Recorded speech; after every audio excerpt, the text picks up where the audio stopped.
tuyisoma barayisomye kuva ku wa gatanu.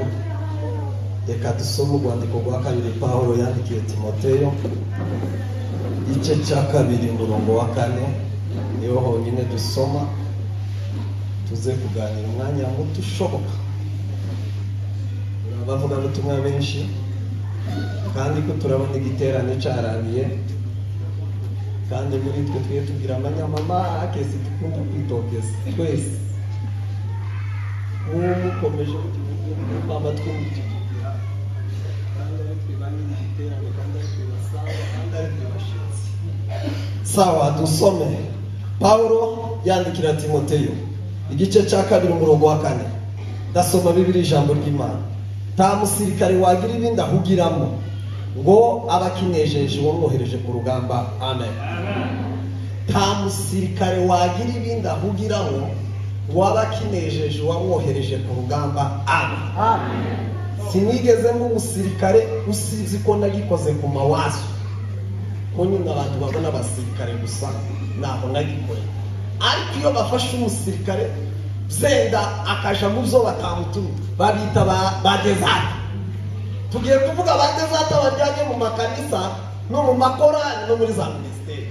Shimira ubuyobozi bw'itorero bwaduhaye ikibanza kugira ngo mwumve ijambo.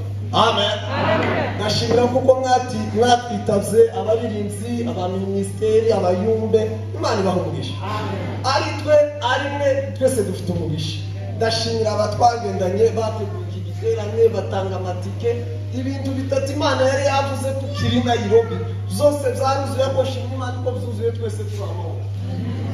Dukomereze samashi. Kuwa gatanu mu mugoroba twaravuze, nijoro turavuga, mu gitondo turavuga. Nta mwanya munini dufite, turako umwanya muto gusa kutaba desertere mu murimo ukora. Bwana sifiwe.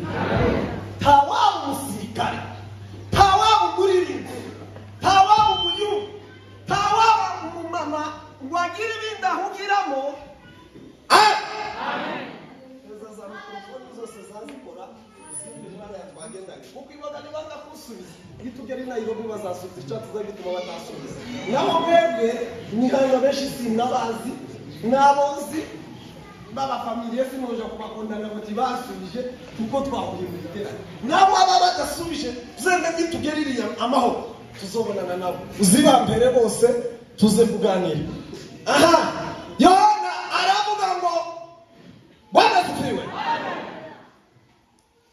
Kwiriye gukora umurimo w'uwatumye hakiri ku manywa. N'igihe abwira umuntu utabasha gukora umurimo. Yohana yavuze ibintu byinshi biruta izo Matayo yari yavuze na Luka na Mariko. Iwe yashe yongera ku byo barimo baravuga, arangiza ashyiramo ikintu ukunda cyitwa ubugingo.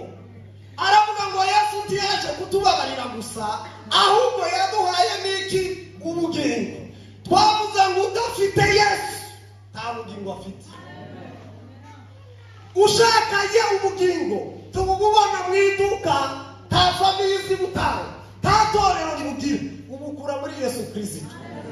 Ubugingo bwose ni muri Yesu Kristo. Tawabu umusirikare agira ibindi ahugiramo ngo namara bakinejeje wamwohereje ku rugamba. Impamvu umurimo wananiye benshi nuko bafite ibindi bahugiyemo kandi bitwa ko bari muzi y'Imana. Umuvuge ngo amen. Impamvu umurimo uri mu kubananira mw'abantu b'iki gihe nuko mufite ibindi muhugiyemo kandi umurimo si uyu dukora ngo twasiribye. Umurimo nuba mu mutima wawe uzi gupostinga gukora icyo Imana ishaka. Sinzi ko abantu mubishe. Umurimo nuba mu mutima wawe uzi gupusa suko uzi gusunika kugira ngo ukore icyo Imana irabute ishaka. Tawabu umusirikare agira ibindi ahugiramo, abakinejeje bamwohereje ku rugamba. Imana ibahe umugisha. Amen.